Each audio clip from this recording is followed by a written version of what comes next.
hand is raised. What can I do, Chitra Mataji? Mataji, you wanted to know who will be the co-host. So myself and Prerna Mataji, you can make us co-hosts. All right, thank you. Hare Krishna. All right, thank you very much. Okay, let's start.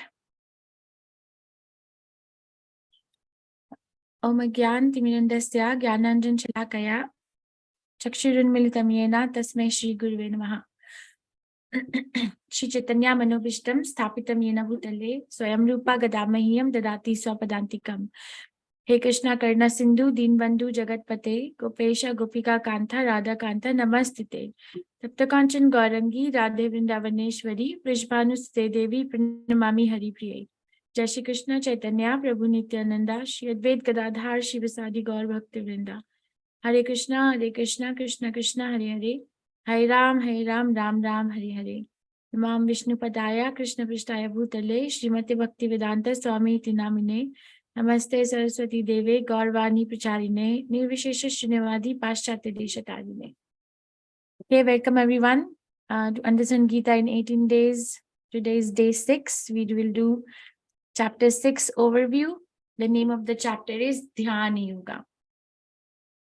So the chapter that we did yesterday was called Karma Yoga. As per our obeisances to Shri Radha Govinda before going ahead. Karma Yoga or action in Krishna consciousness, which where Arjuna asked Krishna questions. What were the questions that Arjuna asked Krishna? What were the questions that Arjuna asked Krishna in the last chapter? What did he ask? Am I audible? What was the thing he asked? Yes, you are audible. Okay, thank you. What did he ask? Should I renounce everything, or should I keep fighting, or should I fight? Very nice. Thank you. Yes. So should I renounce or should I fight? So karma sannyas or karma yoga was the question. And then we went over the series that what made Arjun ask that question one more time. Then Krishna answers both are okay, but Nishkam Karma Yoga or Karma Yoga is superior to Karma Sannyas. And then he explains how Karma Yoga frees us from the bondage. And also how one can become liberated by focusing on the Supreme, by understanding Krishna is the only enjoyer. Somebody is unmuted.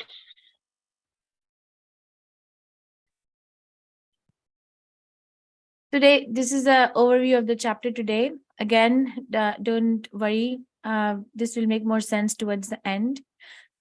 So Krishna talks about Ashtanga Yoga after Karma Yoga, Jnana Yoga, Karma Yoga, action in Krishna consciousness.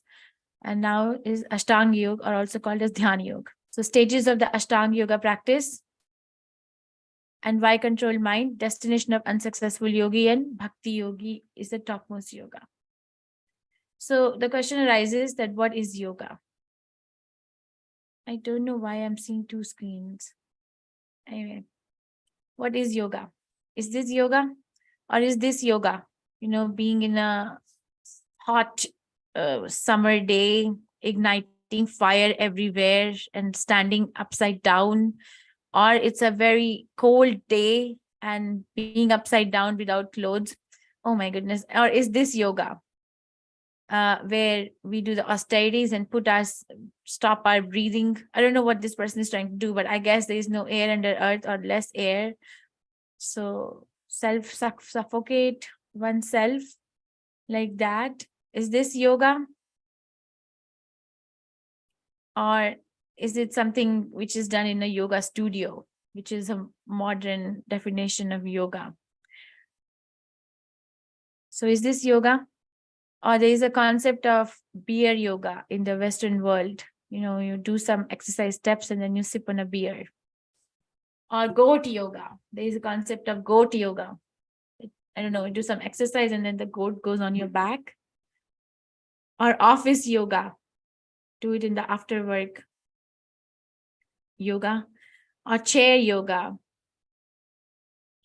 or yoga for weight loss, or tennis yoga, yoga secret for business success, desktop yoga, yoga for wellness, yoga.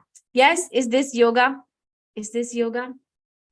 Ma'am, yoga Mataji. is much more than physical, ma'am. It's much more than this. It's related to mind, I guess, consciousness. Very nice. Okay, thank you.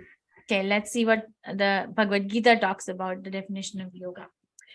So in this particular chapter, Krishna mentions Ashtanga yoga, Ashta Anga yoga. So each word has a meaning. Ashta means 8, Anga means limbed, yoga means connection or connection with the Supreme. So this particular yoga has 8 limbs, and these are the limbs, which next slide will explain more. I am just going to unshare the screen and share it one more time because I'm having some problem. Okay. So it starts from clockwise. Yam, which means external discipline. Niyam means internal discipline. Asan means posture. Pranayam means control the breathing. Pratyahar means withdrawal of the senses. Dharan means concentration. Dhyan means meditative absorption. And samadhi is the ultimate result or ultimate goal that one is looking for by performing the Ashtanga yoga, or union or integration. Okay, so it starts from external discipline and then ends with meditative absorption and union or integration with the Supreme Personality of Godhead. So is Bhagavad Gita mentioning each and every step of this Ashtanga yoga is another question. Yes, actually it is. So I'm going to show you some references. First is Yam. So 6th chapter, the chapter that we are discussing currently, verse number 10 says, Yam means external discipline. So person should live alone in a secluded place and should always carefully control his mind. Okay, live alone. And Niyam means, in verse number 17 of 6th chapter, temperate in his habits of eating, sleeping, working, and recreation.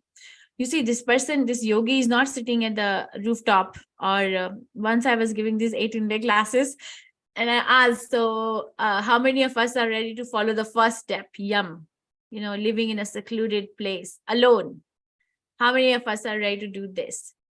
Okay, why don't I ask this question here as well? And then I'll tell you the story.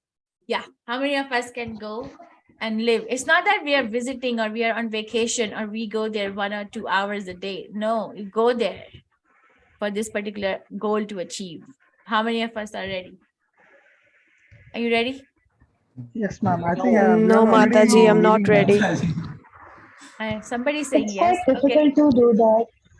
Ma'am, I think we are still like due to this COVID and all, most of us students are working, they are living alone. I think it's not a big deal living alone nowadays. They are, No, living alone, not like you will get water supply in your tap and the gas supply will be given to you by the gas company, or you will order online and the food will be presented to you on your door. That's not living alone. Living alone is this. This yogi is sitting at a secluded place and there is tiger at the back. He's not afraid. Does he look like, oh my goodness, there's a tiger at the back? No. Or is he No, no, living in a place where he has a good Wi-Fi connection so he can order stuff online? Yeah, there is Amazon.jungle or something like that. No, Mataji. No, Mataji. Living No, ma'am. alone. No, Mataji. So this is the problem, right? So I'm very glad that somebody brought it up. So the thing is that when it says living alone, so we go with our own preconceived ideas of what living alone means. Okay. But we have to hear without any preconceived notions as to what Krishna is trying to say, because this is Krishna's book. It's not my book, your book, or anyone else's book. It's his words. He's saying live in a secluded place, and what does he mean by secluded place is what defines Yam. So live in a place where there is no distraction at all. There are nothing other than, this yogi is sitting. I haven't described the details, but if you read the chapter and you look at the details, then person has to sit in a particular posture with the back straight, in a particular asana with fingers like this, and then have to sit on a kusha grass, and the seat should neither be too high nor be too low. Then one has to close their eyes just enough, not like closing the eyes completely so that we can fall asleep, just enough so they can focus at the tip of the nose. Okay, and then we are controlling, very, very temperate in their habits. And then ask, so asana is coming this. First is you choose a place to stay. Second is you regulate your eating, sleeping, working, and recreation in that particular place. Then asan, lay kusha grass on the ground and then cover it with deer skin. The seat should neither be too high, not too low, and should be situated in a sacred place. Sacred place is a place usually near where the sacred river is. One should hold one's body, neck, and head erect in a straight line, stay steadily at the tip of the nose, thus with an unagitated, subdued mind, devoid of fear, completely free from sex life, one should meditate upon me. So pranayam is practice of breathing. So last chapter, 5th chapter, last verse, Krishna talks about pranayam. Practice stopping the movement of the outgoing breath into the incoming and incoming breath into the outgoing, and thus remain in trance, at last remain in trance. Basically, the breathing is paused. So we are either breathing in and then we breathe out. He's saying, stop it. Stop the breathing current of the air which is going out of your body, and also stop the current which is going inside your body. So basically, you're parallel. They're parallel. So there's no breathing. So very, very subtle breathing. Okay, I'll say this and then we'll go over what my experience was when I asked that question in that class. Pratyahar, cessation of material existence. Not that, okay, it's been so long that it's COVID lockdown, I haven't really bought myself any new clothes. Let me just order something at some online shopping. No clothes, just deer skin or bark of the tree. Cessation of material existence. No cooking in a gas stove, just eat some berries. No rasgulla, no gulab jamun. Dharan, verse number 18, disciplines his mental activities and becomes situated in transcendence. Devoid of all material desires, he is said to have attained yoga. Dhyan, as a lamp in a windless place, does not waver, so the transcendentalist, whose mind is controlled, remains always steady in his meditation on the transcendent self. Samadhi, verse 20 to 23, one is never shaken, even in the midst of greatest difficulty. This indeed is the actual freedom from all miseries arising from material contact. So this is what people were doing to achieve self-realization. Meditation was a yuga dharma of what yuga? Out of Satya Yuga, Treta Yuga, Dwapar Yuga, and Kali Yuga, meditation was, or this process of Ashtanga Yoga was a yuga dharma or a mode of self-realization in which yuga? This was given to which yuga people? Satya Yuga, Mataji. Satya, and what was the duration of life of those people in Satya Yuga? 300. What was the duration of life? 1 lakh. 1 lakh years, right? Thank you. Okay, so they were living for 1 lakh years, and this was a practice given to them. And Arjun wants to go live in the forest and become a yogi. So Krishna is just giving him a hint that this is what one has to do to become a yogi, because the whole mind it's a mind game, right? We have to control the mind and bring it to a unified attention at the lotus feet of the Supreme Personality of Godhead without any distraction. So when I was giving this class, maybe it was 1.5 years ago, so I asked how many of us are ready. One person said, I'm ready. So I said, okay, so how are you ready? He said, actually, in fact, I do it every day. I said, oh, really? It's impressive. How do you do it every day? He said, I get up at 4 a.m. and there's no one awake in my house or mostly in the neighborhood. So I go at the rooftop of my house and I do yoga over there. So that's not Ashtanga yoga. Okay, it's different. This is a continuous process. Okay, how many of us are willing to give this yoga system a try? How many of us are willing? I'm willing to. Let's do it. I'm sorry, what did you say, Prabhu? Yes, ma'am, we are willing to Mataji, do. I am willing to try it. You're willing to try? Do you have 100,000 years to live? No, not really, but like for a limited time. We can give it a try, ma'am, provided It's you not a give proper possibility, guidance. Mataji, no. So first you No. have to like completely resign from your job, give up your family, go to a forest, and then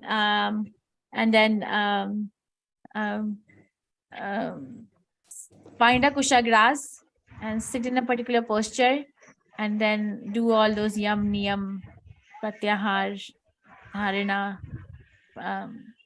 what do you say, the breathing exercises, pranayam. Okay, it's difficult. Let's see what Krishna, Arjun is saying, because Krishna is telling all this to Arjun, and Arjun is not an ordinary person. So this instruction is first heard by Arjun, right? Arjun is hearing it. So is Arjun an ordinary person? He's not. He's a best student of Dronacharya. Like Dronacharya himself taught him the art of fighting, which you can imagine how much focus and concentration it needs. You know, one wrong move can cost one's life. And Arjun is the best of the archers of all the Pandavas. Arjun is one of the Pandavas. He's got like this high esteem, family background where every one of his brothers, his father, his mother, they're all connected with the Supreme Personality of Godhead in the beginning of life. From the beginning of life itself, very exalted and pious people, has not done anything impious in his life. Arjun fought with Pashupatinath, and then Pashupatinath, or Lord Shiva, became very pleased with him and gave him his Gandiva bow. So Pashupatinath, so he's not ordinary. He went to Kailash, he fought with Pashupatinath. Arjun was one of the Nar Narayan. He was a Nar. In Krishna's incarnation as Narayan, he was the Nar of the Nar Narayan. So he's been with Krishna in many, many lifetimes. So Arjun is given this instruction by Krishna. Because Krishna, he wants to go to forest. So Krishna says, this is what you got to do in the forest. So let's see what Arjun says. Okay, this is Arjun hearing. Arjun says this. Chanchalam hi mana Krishna pramati balavadridam tasyaham nigraham manye vayuri vasudushkaram.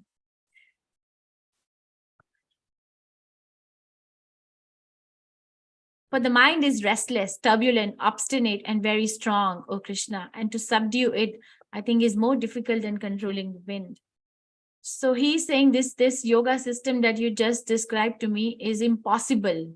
It's impossible for Arjun, because he's giving these qualities of their mind is restless, turbulent, obstinate, and very strong.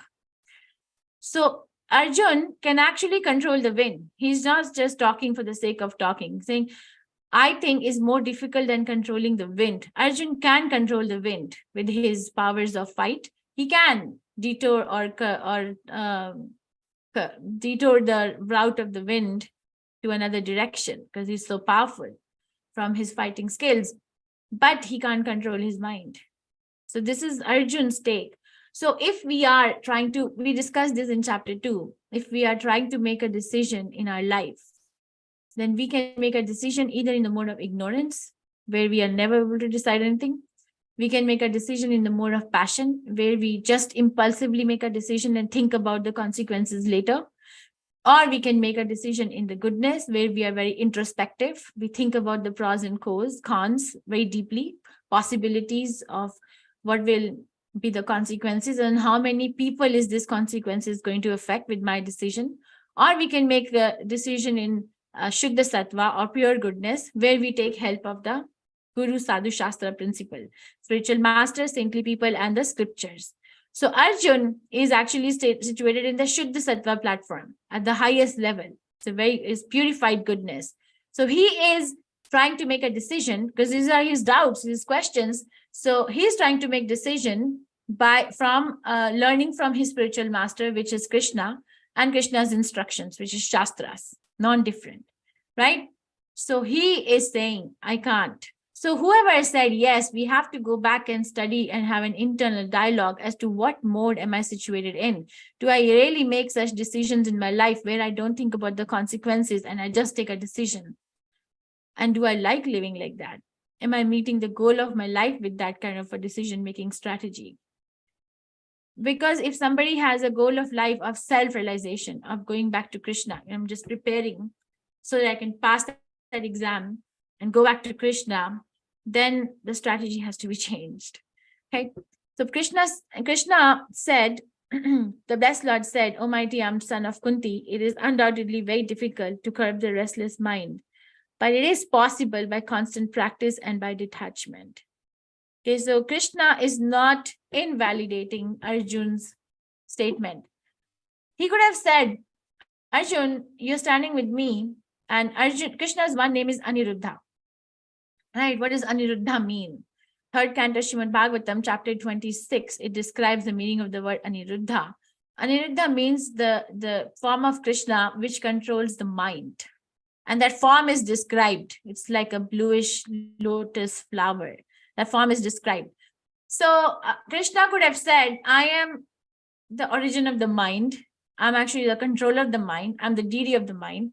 And I'm telling you, describing you all these Ashtanga yoga practices, and you're standing right in front of me. So why is it sounding so difficult to you?" But Krishna is such a good teacher.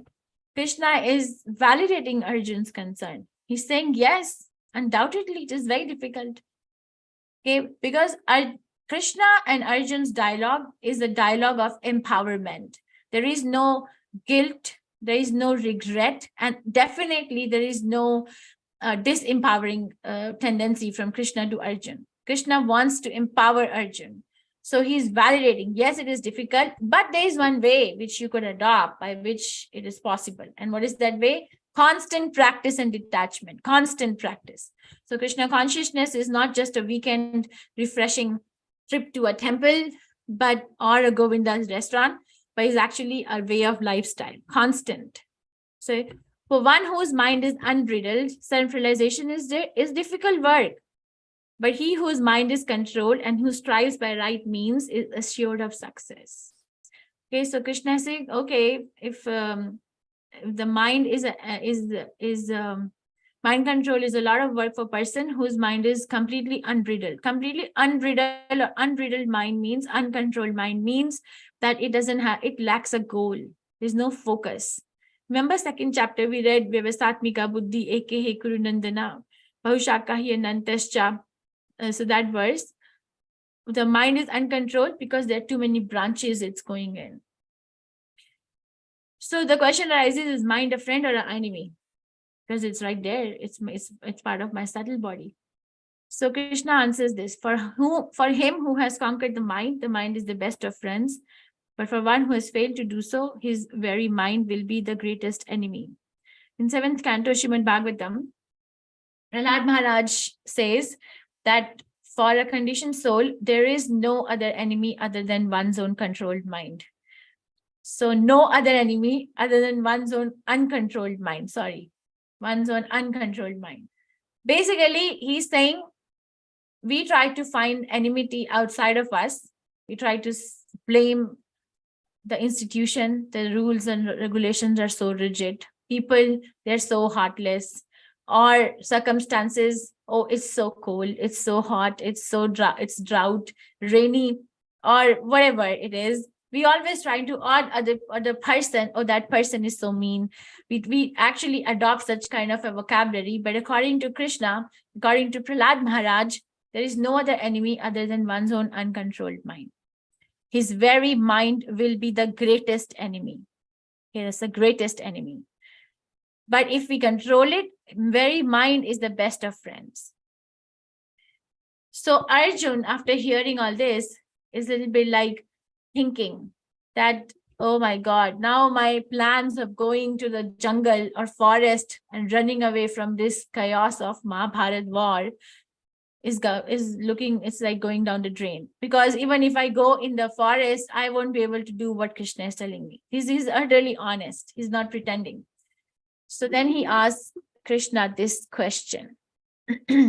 What is the destination of someone who fails in achieving success in yoga? Says, okay, Krishna. Arjun puts the question in this manner. Okay, Krishna. Because he wants to secure himself. If I start this process of yoga, Dhyan yoga, and I fall down means that I'm not able to complete it. I do it and then it's like my mind gets distracted. It's too much. We have so many examples from the Shastras who are practicing this Ashtanga Yoga, and then they somehow got distracted. Like we have, what is that Muni whose Menaka's ankle bells distracted him? What was that Muni's name who was doing meditation, and then Shakuntala was born? What's the name of that? Vishwamitra. Vishwamitra. Ah, thank you. Thank you. Vishwamitra, right? Was very absorbed in Dhyana Yoga practice, but got distracted. So it happens. So then what happens to that particular person? Is the destination of that person such that of a riven cloud? You know, if you look on a clear sunny day on the sky, and there are these white fluffy clouds, and they are like very nicely it's traveling, but then there comes a wind, and then the wind cuts that cloud into some portion, and one portion of the cloud withers in a different direction. So Arjun is saying, if somebody starts the yoga practice and is not successful, is the destination of that particular yogi like this, like he gets lost in the process? You know, na ghar ka na ghat ka, what happens? So Krishna says, after many, many years of enjoyment on the planets of pious living entities, he's born into a family of righteous people or into a family of rich aristocracy. He takes his birth in a family of transcendentalists who are surely great in wisdom. Verily, such a birth is rare in this world. So there are 4 things that happen to that person. First, Krishna assures Arjun that one who has at least started this practice of yoga in any form is never lost. So then what happens? For one of the 4 things that they all go and enjoy in the heavenly planets. And once that enjoyment is over, then they either take birth in the family of righteous people, which is like pious families, or they are born into a family of rich aristocracy. So person who's born with a silver spoon in the mouth, we can understand from this chapter of Bhagavad Gita that this person was an unsuccessful yogi in their past lives. So when somebody is born in a rich family, their time is saved, right? The time is saved. They don't have to worry about earning money or looking for means to make their ends meet, because the arrangement is already there. So Krishna gives that time so that wherever they left off from last birth can restart their journey back home. But nowadays we have so much distraction, even the rich person gets distracted, but they can take to this path easily. And the final destination, which is very rare, is to take birth in the family of devotees. Like father and mother are already devotees of the Supreme Personality of Godhead, and they train the child in such a manner. Okay, so person who is an unsuccessful yogi takes birth in such a manner, in such ways. This is a story of Narad Muni. So Narad Muni, first canto Srimad Bhagavatam, chapter 5 describes Narad Muni's pastime, where he himself is talking about his past life. So I was the son of a maid servant, and for 4 months, some traveling sannyasis stayed at our house, because 4 months there is rainy season in India, and that time the sannyasis were walking by feet, so it was inconvenient. So they would take rest somewhere. So they stayed at Narad Muni's house, and Narad Muni was a little boy at the time. He's telling himself, and every evening after they would eat prasadam, by asking their permission, he would eat their remnants. And then he would offer some service to them. You know, a small boy would just like, okay, can you wash our clothes? Can you just wash our vessels in which we ate food? Narad Muni would do that. But, and he would take permission from them to hear about their talks.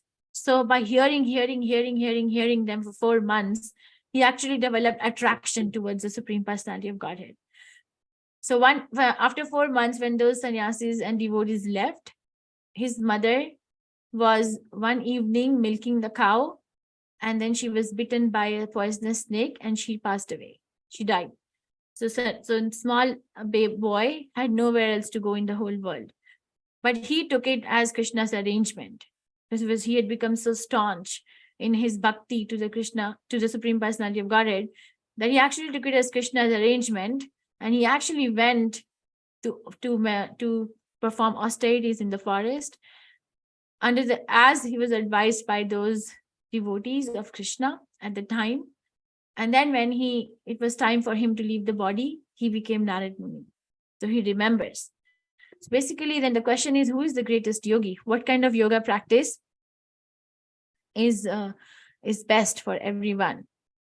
So we have been studying, Bhagavad Gita gives us this step ladder view of different kinds of yoga. We have to understand that this step ladder, the top of the ladder is Bhakti Yoga, which is developing devotional service to Krishna. But we have to start somewhere. So the lowest on the ladder is Karma Yoga. It is still better than just being a Karmi, because it's Karma Yoga. Like, okay, I'm attached to the type of work, but with the fruits of my work, I'm going to worship Krishna. That's Karma Yoga. Then one can slowly progress to a path of Jnana Yoga, where, okay, I'm working, but I really need to understand more about Krishna now. I really want to understand more about myself. Then one needs to study the scriptures under the guidance of the spiritual master. But better than studying is the meditation, which is Ashtanga Yoga, because one who is fixed in knowledge will do some activity. Jnana Yoga is mostly like reading, but Ashtanga Yoga is practicing that. Jnana Yoga tells you Krishna look like this, Krishna's lotus feet are like this, Krishna's three-bended form is like this, Krishna's lips are like this, Krishna's eyes are like lotus petal, Krishna is wearing a peacock feather on his head. So Krishna is holding a flute, Krishna is wearing this garland of flowers. Okay, we read all that. But Ashtanga Yoga is actually there's some activity. You have to sit in a proper place, you have to do exercise, you have to control your senses from within and without. So there's some activity. So the knowledge is made to be put into motion here. But then when ultimately, what is the goal of Ashtanga Yoga is to actually serve Krishna, to see Krishna. So one can go from a step ladder view, from karma to jnana to ashtanga to bhakti, or one can directly take an elevator, like Srila Prabhupada explains, and directly jump to Bhakti Yoga. Okay, so we have an option.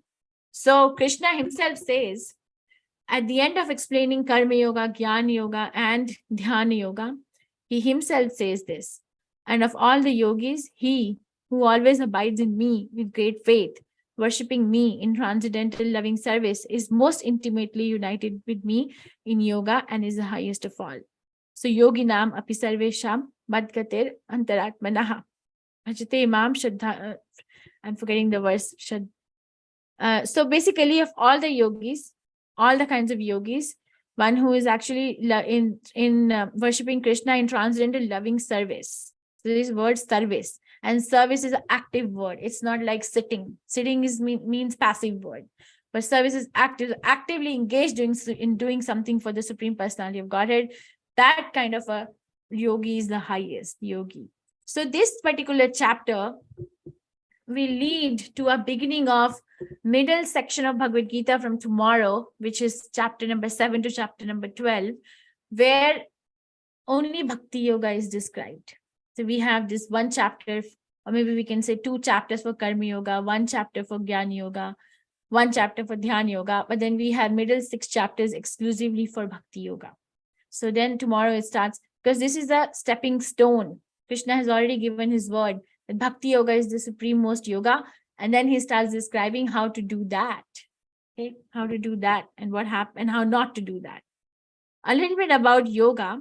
Let's see this. So different yoga practices are there for different yugas. Krite yadhyate Vishnu, Tretayam yajate makhaye, Dwapare paricharyayam kalauta dhari kirtanat. Srimad Bhagavatam 12 Canto, chapter 3, verse 52 states that. So for Satya Yuga, the method of attainment of self-realization is meditation on Lord Vishnu. For Treta Yuga, it is performing expensive sacrifices. For Dwapar Yuga, elaborate temple worship.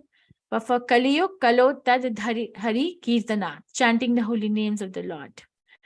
And as we discussed this before, either we can take a staircase, which is like start from Karma Yoga, then go to Jnana Yoga, then go to Dhyana Yoga, and then go to Bhakti Yoga. Or we can take an elevator and start from where we are and directly go to the Bhakti Yoga. Okay, so Prabhupada has given this, that if one wants to go at the top, of a building, there are 2 routes. One is either you take a train, you take a staircase or you take elevator. So the intelligent person will take what? To save time. What will they take so that they can get their work done? What will they take? Elevator.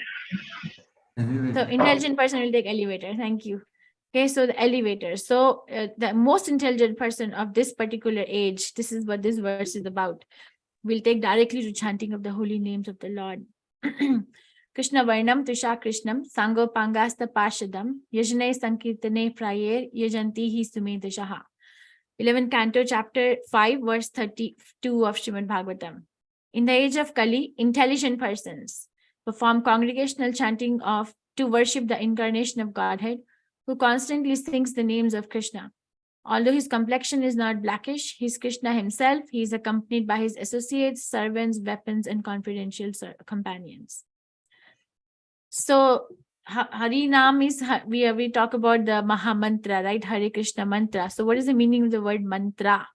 Man means mind and tra means the deliverer. So, the sound vibration which delivers the mind is mantra. So, when it's the same mantra, but when it is chanted on the beads, then it is called Hare Krishna Japa.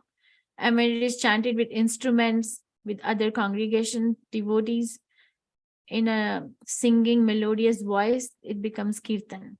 Okay, so same Hare Krishna, Krishna Krishna, Hare Hare, Hare Ram, Ram Ram, Hare Hare. And Sankirtan, when it is chanted by other devotees with musical instruments, with dancing and melodious singing, same mantra, but can be done as japa or can be done as kirtan. Hare Krishna, Krishna Krishna, Hare Hare, Hare Ram, Ram Ram, Hare Hare. So are we making it from our mind, or there are references to support what we are saying?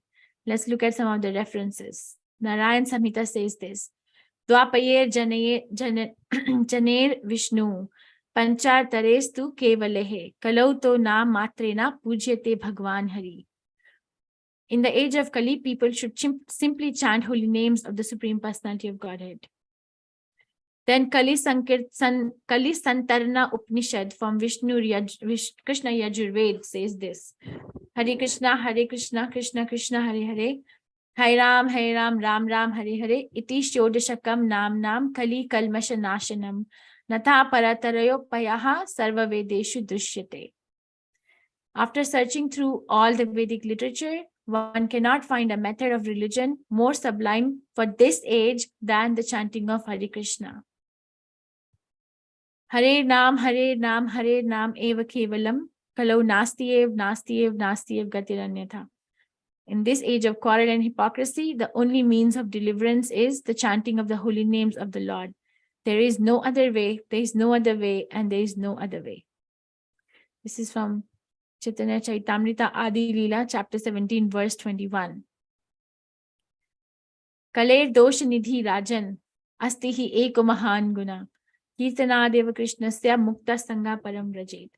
My dear king, although Kali Yuga is full of faults, there is still one good quality about this age. It is that simply by chanting the Hare Krishna maha-mantra, one can become free from material bondage and be promoted to the transcendental kingdom. Simply by doing that. This is from Bhagavatam 12 Canto, 3rd chapter, verse 51. Bhagavad Gita, where does it say? One can say that Bhagavad Gita, where does it say? 10th chapter Bhagavad Gita, verse 25. Yajna nam japo yajno asmi. Of sacrifices, I am the chanting of the holy names, or japa. Nam akari bahuda nija sarva shaktis. Tatra pita niyamita smarane nakala. Etar dishi tava kripa bhagavan mamapi. Durdeva midrishamiha janina anuraga. My Lord, O Supreme Personality of Godhead, in your holy name, there is all good fortune for the living entity, and therefore you have many names such as Krishna and Govinda. You have invested all your potencies in those names, and there are no hard and fast rules for remembering them. This is from Chaitanya Chaitamrita Antya Leela, chapter 20, verse 16. Okay, so I'm going to just first read the do's and don'ts, and then I'll teach you how to chant on the japa, and then I'll show you a video as to how not to chant. Okay. So do's for chanting: chant the Panchatattva mantra before chanting the Hare Krishna Maha-mantra. This is the Panchatattva mantra where we remember the 5 personalities. Shri Krishna Chaitanya, which is the center, the one standing in the center with the golden dhoti. Prabhu Nityananda, one on the right side with the blue dhoti. Shri Advaita Gadadhar. Advaita Gadadhar Pandit is one in the white dress. Shri Vasadi, which is one in the saffron. Gaura Bhakta Vrinda, and everyone else, all other disciples and all other associates of Chaitanya Mahaprabhu. So we actually sing their prayer before we start chanting Hare Krishna, so that they can assist in our chanting and also forgive our offenses. Chant audibly enough to hear the mantra. Okay, let's go over it and then I'll show you the practical demo. Pronounce each name distinctly. It's not like Hare Krishna, Krishna, not like fishing, not like that. One has to pronounce each name distinctly, because chanting is a distance that the mouth has to cover with the ear. So it's the relationship between mouth and ear. Say Hare Krishna, hear Hare Krishna. Say Hare Krishna, hear Hare Krishna. Say Krishna, hear Krishna. Then Krishna, like that. Chant with respect and devotion and concentrate. So don't multitask, which I think the video that I have will make clear what it means. You can chant at any place. You can chant at any direction. You can chant while sitting, standing, or walking. You can chant at any time. It's not time restricted, but chanting in early morning time is recommended very strongly because of the auspicious mode of goodness being present in the environment. You can chant either before bath or after bath. You can chant preferably to keep a count. That's what Srila Prabhupada taught us. Each bead has 100, each mala has 108 beads. Okay. Don'ts of chanting: don't only chant the portion of mantra, which I'll show you. Then don't chant on the Krishna bead of the Japa mala. So our bead has, you can look at my beads. This is called Krishna bead. Okay. So Krishna bead is like as a witness of our chanting. So we don't chant at this bead. We start from the bead either on the right or left. Depends where you want to start. Don't chant while don't multitask while chanting. And what are the benefits of chanting? Okay, let me show you the chanting first. So we chant using our thumb and the middle finger like this. Whole thumb and middle finger. So other fingers are not touching the bead that I'm chanting. If I'm chanting on this bead, first of all, this is not Krishna bead. It's a bead adjacent to it. Hold it with thumb and middle finger. Other beads, other fingers, you can keep away from the bead that we have in hand to start chanting. And then chant the whole mantra on it. Hare Krishna, Krishna Krishna, Hare Hare. Hare Ram, Ram Ram, Hare Hare. Then go to the next bead. Hare Krishna, Krishna Krishna, Hare Hare. Hare Ram, Ram Ram, Hare Hare. Like that, you go all over, and the whole round makes 108. And then let's say the 100, you start here, you start with this bead, and then this is the last bead, the 108th. So what do we do? Now I have to start the second round. So turn the bead. So the last bead becomes the first, because we don't go over the Krishna bead. We don't cross that. So if this is the last bead of the first round, turn it and make it the first bead of the second round, like that. Okay, now you tell me what is the mistake that I'm doing.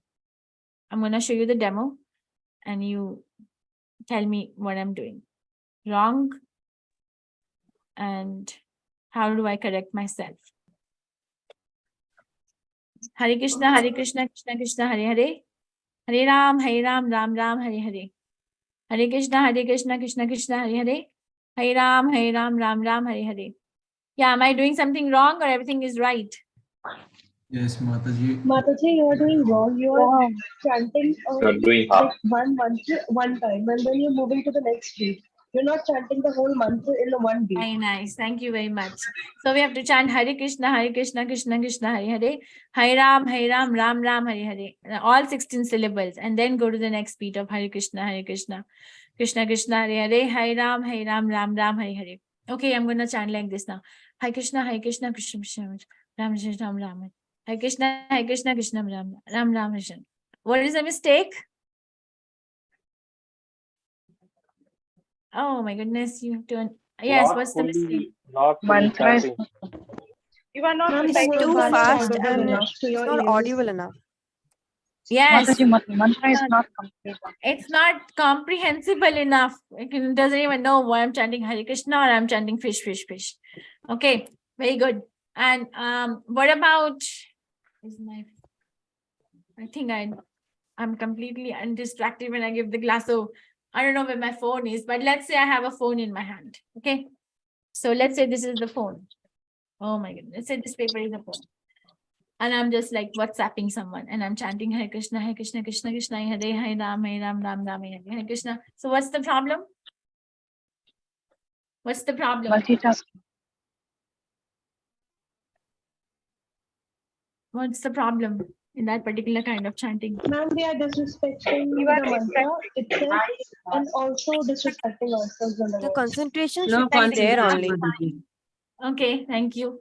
So all those were not to be done. Okay, so thank you. So what are the benefits of chanting?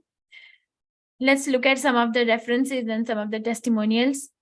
Chanting Hare Krishna maha-mantra relieves one from all the sinful reactions.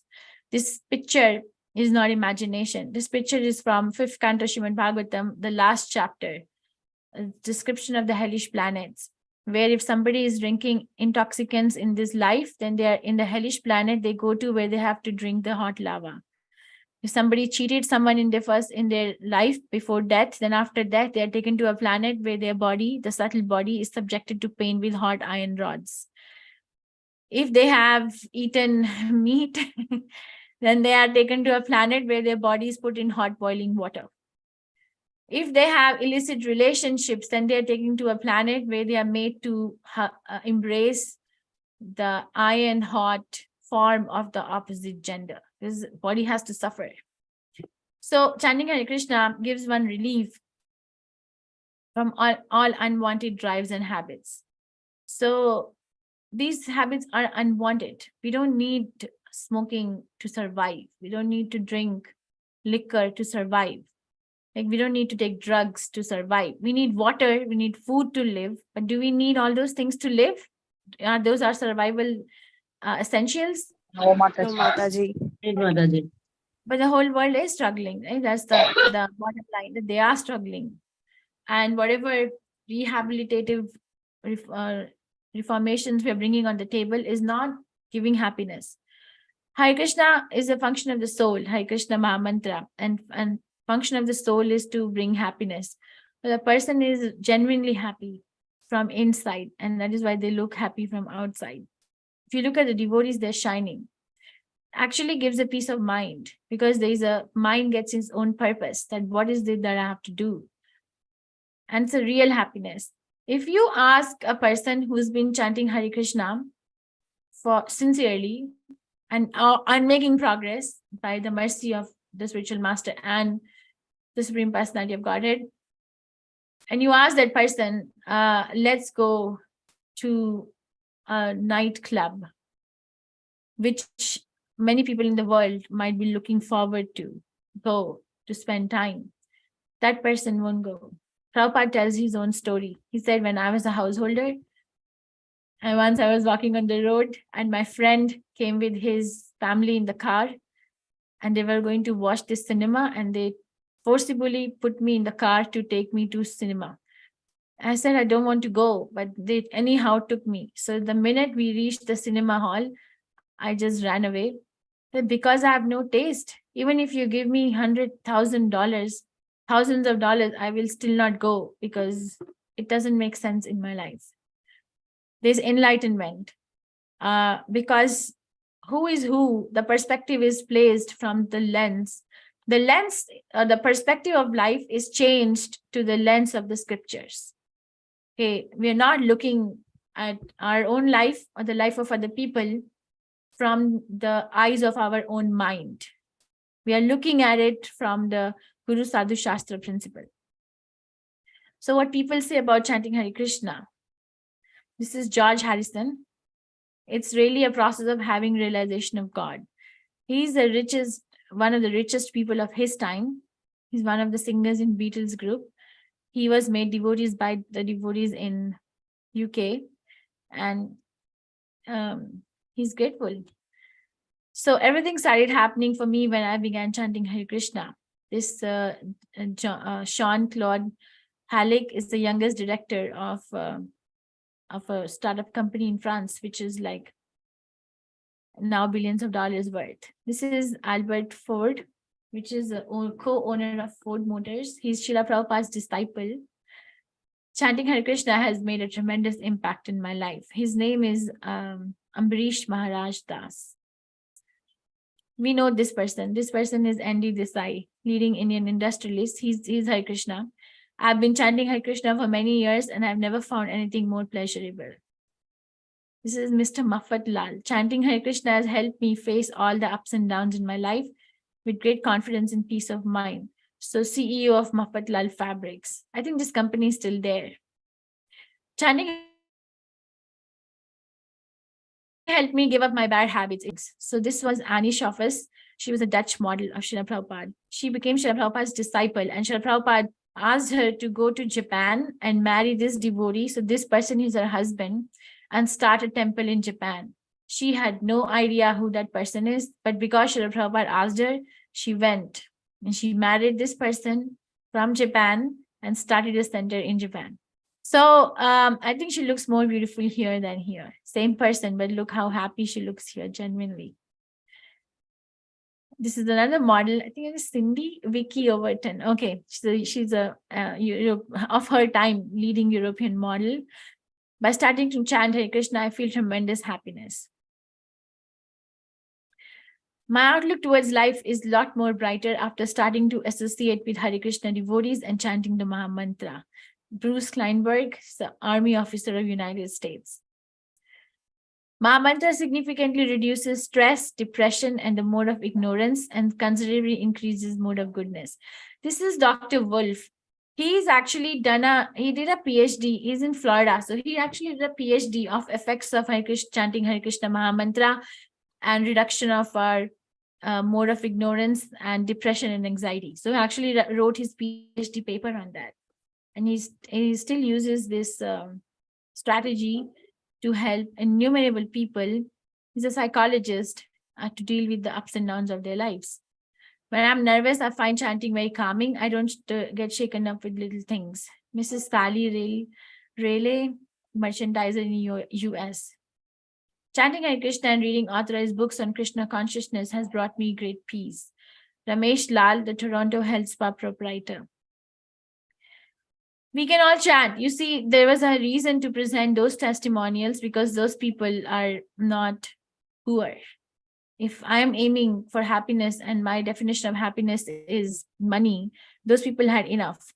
But they are giving a testimonial that actually I've never been happier than before I was chanting Hare Krishna. Means that there is something, at least become curious. There is something more to achieve than what my definition of happiness is.